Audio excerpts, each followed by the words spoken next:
Net పరీక్షలపై అభ్యర్థుల గందరగోళం. 2 పరీక్షలు ఒకేసారి ఉండడంతో టెట్ వాయిదా కోరుతున్న అభ్యర్థులు. యథాతథంగానే పరీక్షలు జరుగుతాయని తేల్చి చెప్పిన ప్రభుత్వం, మరి అభ్యర్థులు ఏదో ఒక పరీక్ష మిస్ కావాల్సిందేనా? టెట్ వాయిదా పడకపోతే సెంట్రల్ గవర్నమెంట్ నెట్ వాయిదా వేస్తుందా? తెలుసుకునే ముందు వీడియోని లైక్ చేసి మా ఛానల్ని సబ్స్క్రైబ్ చేసుకోండి. సెంట్రల్ గవర్నమెంట్ నెట్ వాయిదా వేస్తుందా? 1 వేస్తుంది, 2 వేయదు. మీ ఆన్సర్ని కామెంట్ బాక్స్లో కామెంట్ చేయండి. తెలంగాణ టీచర్ ఎలిజిబిలిటీ టెస్ట్ దరఖాస్తు ప్రక్రియ ఇటీవల ముగిసిన సంగతి తెలిసిందే. మొత్తం 2,75,773 మంది దరఖాస్తు చేసుకున్నారు. టెట్ హాల్ టికెట్లు డిసెంబర్ 26న విడుదల కానున్నాయి. వచ్చే ఏడాది జనవరి 1 నుంచి జనవరి 20వ తేదీ వరకు టెట్ పరీక్షలు ఆన్లైన్ విధానంలో జరుగుతాయి. ఈ మేరకు విద్యాశాఖ పక్కా షెడ్యూల్ రూపొందించి ప్రకటన మేరకే పరీక్షలు కూడా నిర్వహిస్తామని స్పష్టం చేసింది. అయితే సరిగ్గా ఇదే తేదీల్లో యూజీసీ నేషనల్ ఎలిజిబిలిటీ టెస్ట్ పరీక్షలు కూడా ఉన్నాయి. ఇటీవల విడుదలైన యూజీసీ నెట్ నోటిఫికేషన్లో ఈ మేరకు పరీక్షా తేదీలను వెల్లడించింది.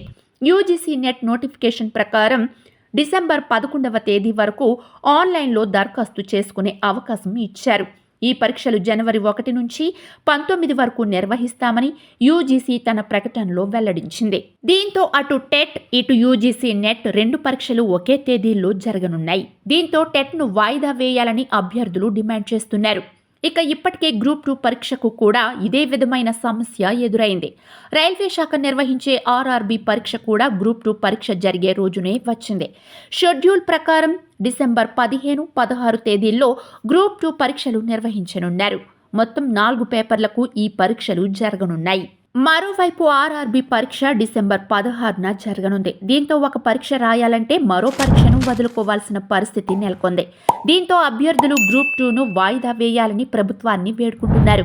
దీనిపై రేవంత్ సర్కార్ స్పందించి రేవంత్ ప్రభుత్వం టెట్ డేట్స్ మార్చేది లేదని స్పష్టం చేసింది. దీంతో టెట్ పరీక్షలు యథావిధిగా జరగనున్నాయి.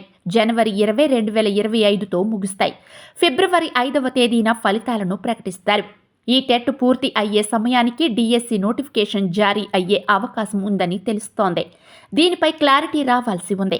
కాగా తెలంగాణ మెగా డిఎస్సి నోటిఫికేషన్ కింద మొత్తం 11,062 ఉపాధ్యాయ పోస్టులకు డిఎస్సి నోటిఫికేషన్ విడుదల చేసిన సంగతి తెలిసిందే. డిఎస్సి రాయాలంటే ముందుగా టెట్లో అర్హత సాధించాలి. పైగా టెట్లో సాధించిన మార్కుల్లో డిఎస్సికి 20% వెయిటేజీ ఉంటుంది. దీంతో ఈ ఏడాదికి టెట్ నిర్వహించకపోవడంతో డిఎస్సి 2024కి దరఖాస్తు చేసుకునే అర్హత కోల్పోతామని డిఈడి, బిఈడి పూర్తి చేసిన నిరుద్యోగులు ఆందోళన పడ్డారు. దీనిపై స్పందించిన సర్కార్ డిఎస్సికి ముందే టెట్ నిర్వహణకు ప్రకటన వెలువరించింది.